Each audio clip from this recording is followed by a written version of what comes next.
All right, she's all back together. Wheels are on the ground, sort of. Look. No more ting. No more ting. This is a more of what are you in for kind of video as opposed to a how-to video. Okay, so this video is more of a what are you in for kind of video. You can kind of follow along for a how-to.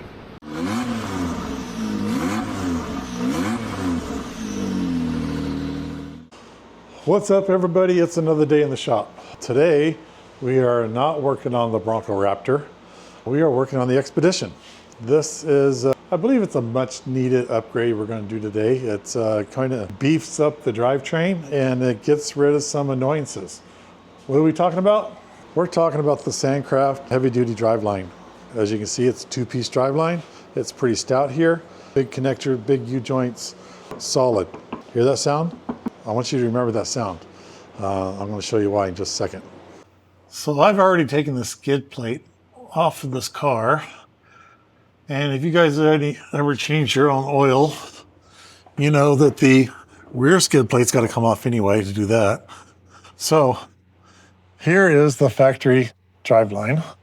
And there is a rumor that rattle that you hear from like 5,500 to 7,000 RPM is the driveline. And in particular, has to do with this joint right here, keeping it nice and greased up. But listen to this thing.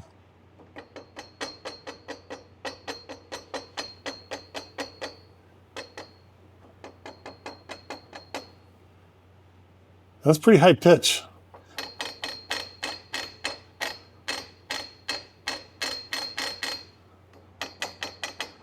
Appears to be in that carrier bearing right there, but I know it's rubber mounted.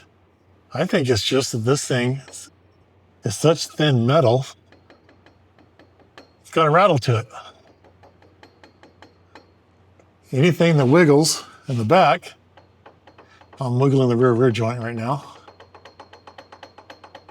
just really creates that tinny noise. And that tinny noise is what really vibrates and makes a lot of noise at the 5,500 to 7,000 RPM area. So I'm going to work on getting this driveline out, and we're going to see how they look side by side. Something you want to do when your skid plate's off is you want to take a good look around all your hoses and look for anything that could cause you an issue in the future. For example, this hose clamp was off before down here.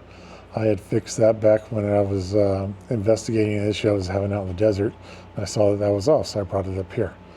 But now I look and I see this spring hose clamp rubs against this hose. There's a potential there. So what I'm going to do is I'm going to squeeze this hose clamp and rotate it over to where I don't have that sharp point. There was some other things I saw online. People worried about wires rubbing and so on.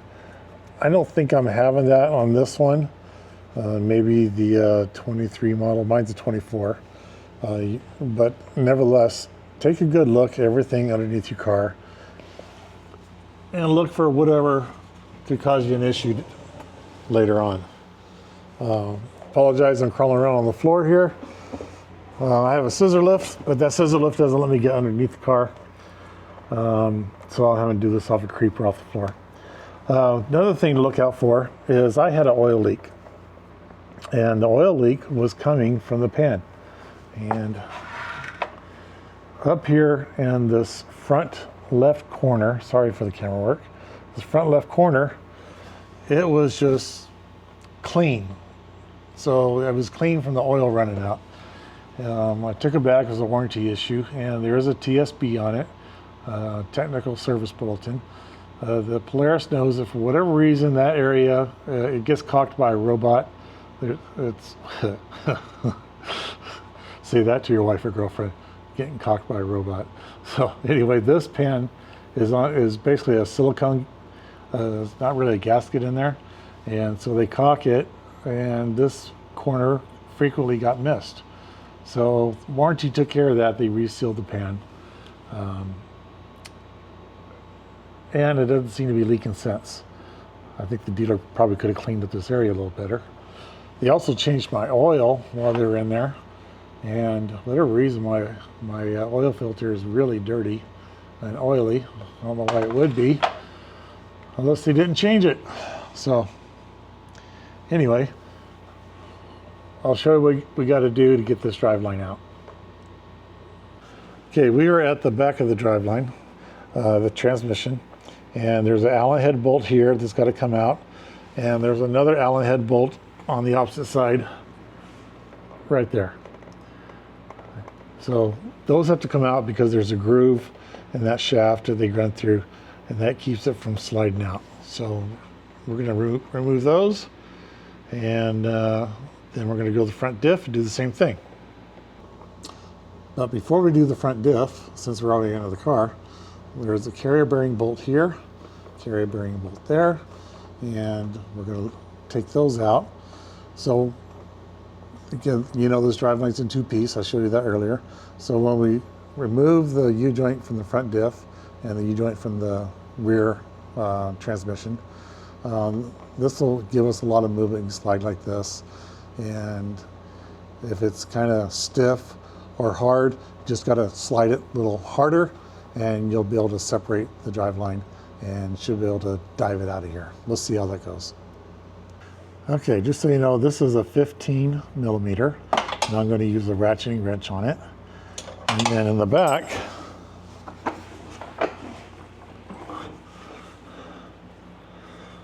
this is a 6 millimeter Allen. So let me get these all loosened. We get two here, two in the front, and the two 15 mils in the front, and the carrier bearing. So let me show you what I did here. I got the front end up on ramps, but the rear end, you want to get the tires off the ground, car in neutral, and then you can see you spin the driveline. That just helps you get to the bolts easier. See? Now I can spin this thing around and expose the bolts a lot easier.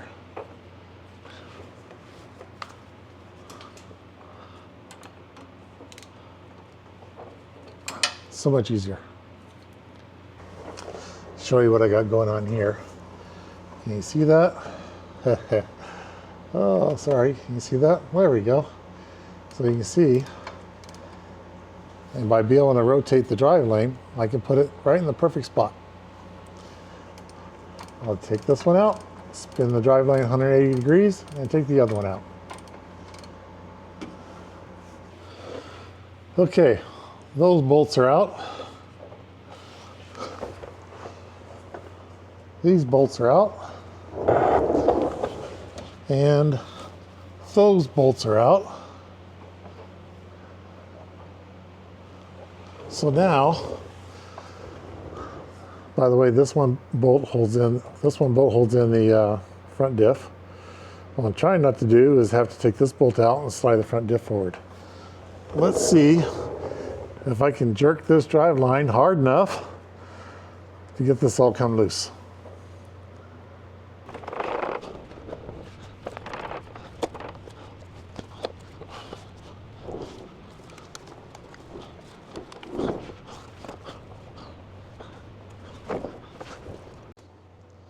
Okay, well, Polaris in their infinite wisdom, because they have tight tolerances and their quality control is so high, what's going on is that's bottomed out. That's bottomed out inside there, and I still can't get the front off. Same thing when I go that way. Everything bottoms out and I can't get the rear off. So what's going to happen? Yeah, I'm going to have to undo the front diff, push it forward. So yeah, two front bolts got to come out.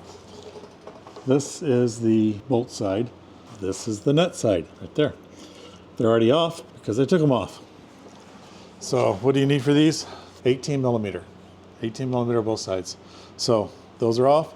Now I'm gonna try to slide the bolts out, and once those are out, I'll try to slide the diff forward. Yeah, so I was trying to shortcut it because I thought it was gonna be a big job to slide that forward, but it's not. These two long bolts goes right forward. And the driveline drops out. So let's see if I can squeeze this thing out of here.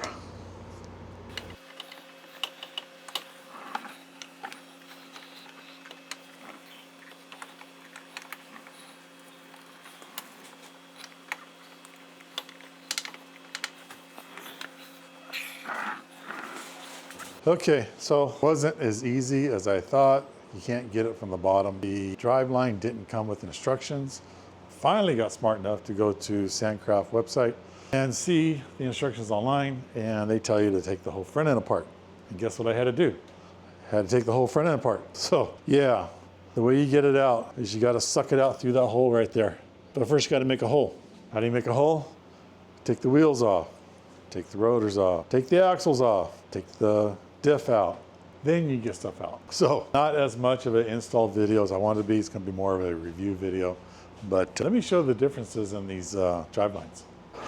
Okay, so stock, Sandcraft. Look at the difference in the diameter of the fronts. The rears about the same, but that weighs, this weighs about half of what this one weighs. And I'll give it the knock test on the new one when we get it in there, but I imagine it's not going to go tink, tink, tink, tink like the stock one did. So yeah, that is heavy. That's pretty light. That's pretty heavy. So heavy duty ought to mean less chance of breakage, less chance of vibration, less chance of moan and groan, all that good stuff. Plus, we've got the better carrier bearing on here. It should work out better. And yeah, I did have to basically disassemble the front carrier bearing in order to get that slid out. So I'm not going to bore you with the tedious task of putting it back in there. Just know that if you go ahead and bite the bullet and take all this stuff off and pull that front diff, by the way, you got to pull your front bumper too, then you could just take the driveline out through the front. You still have to take skid pans off because you got to get to the carrier bearing bolts. So anyway, it'll take me a little while to put it back together, but I'll be back in a flash. Okay, so now it's time to put in the carrier bearing support bracket. So if you go to the Sandcraft website, they're all effed up.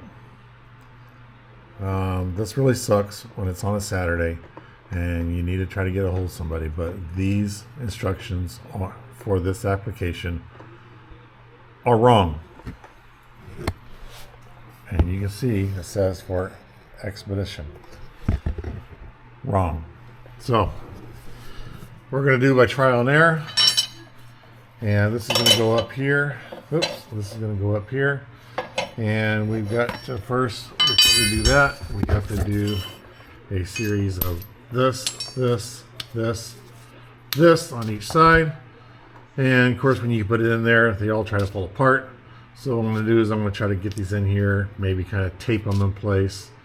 We are going to use the new bolts to go into the factory holes that has the welded on nuts.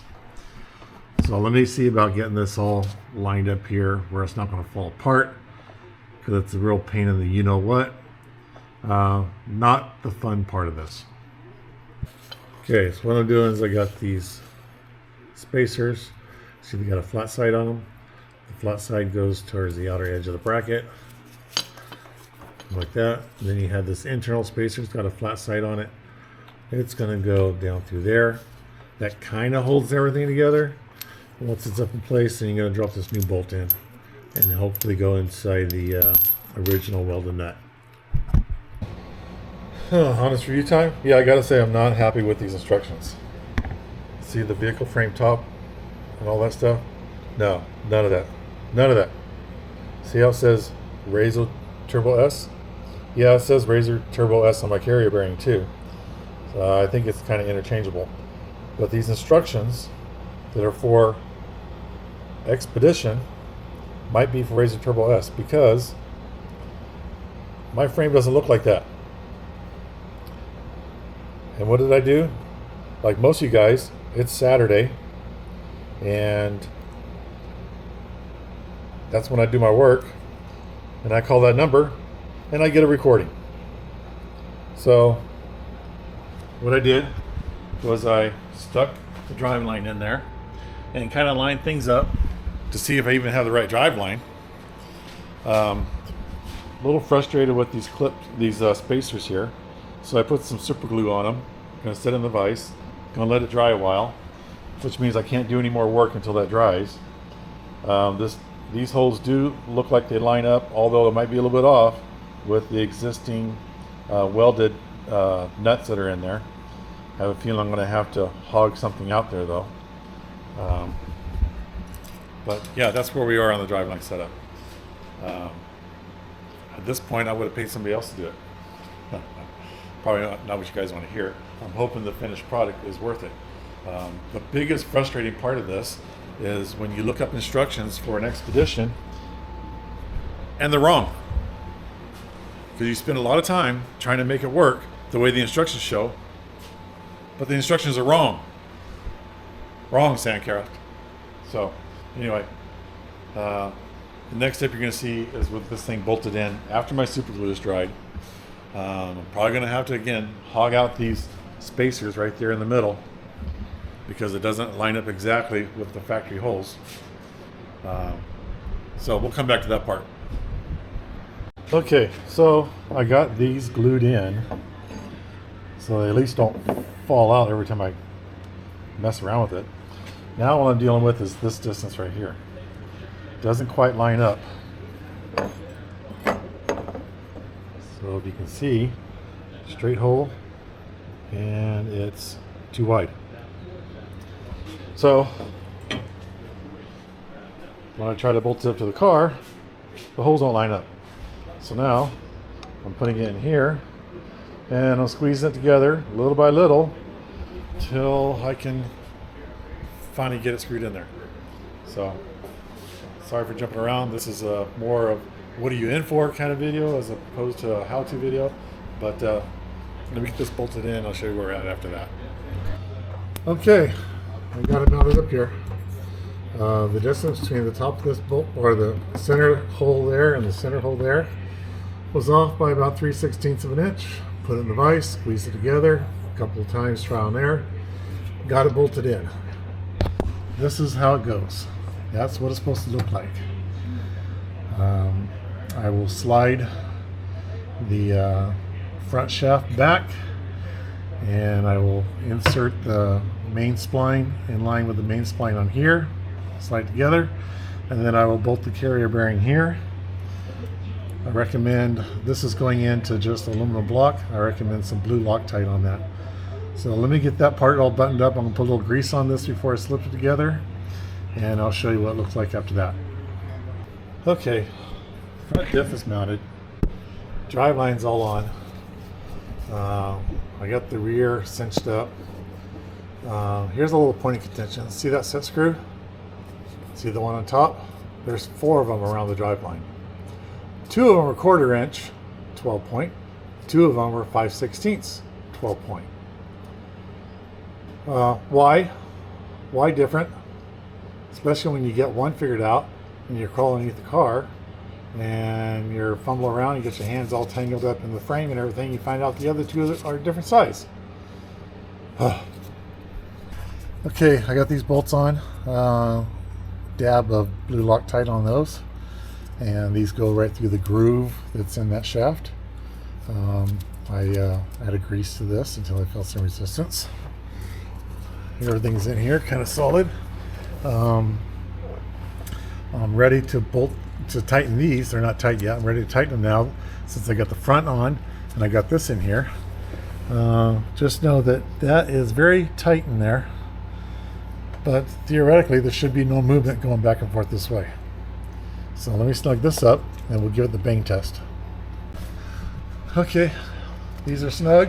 Remember I put blue Loctite on these because they're just going into aluminum threaded holes, and I don't want to use too much grunt force on it. So remember when we banged on this earlier?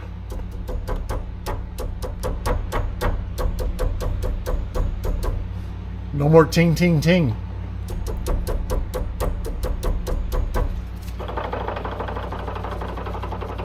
That little rattle is inside the transmission.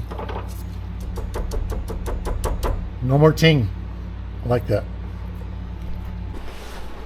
Okay, so I'm going to button the rest of this thing up. I'm going to put my axles back in, reconnect my knuckles to the upper A-arms, put the brakes back on, all that good stuff, wheels on, and I'll see you when that's done.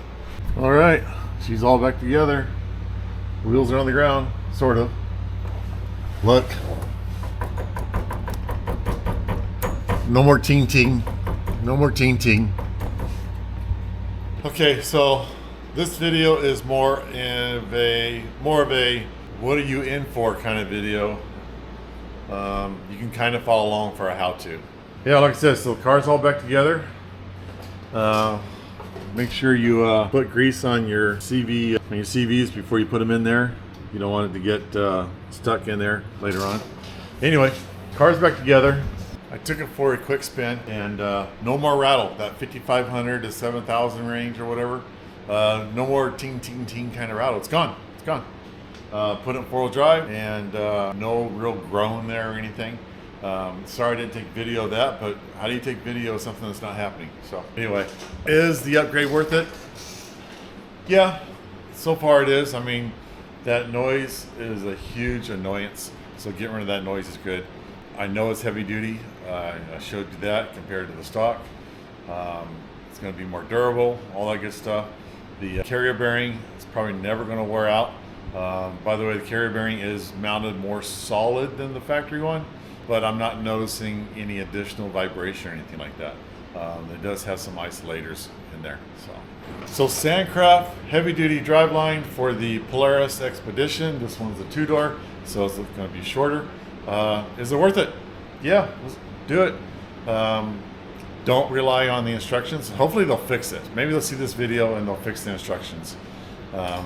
Hopefully this video kind of shows you what you got to do. The instructions are probably for I don't know, a Razor 1000, an XP, whatever, I don't know, but it's not for this car. But the hardware they send does work, but you end up with extra hardware because you don't follow the instructions, because you can't follow the instructions. Anyway, hey, thanks again guys for tuning in. I got some more shop videos coming up, more how-tos. We're going to get back onto the Maverick R and do some exciting stuff on that one. Again, please like, comment, subscribe, tell your friends, and we'll see you on the next video.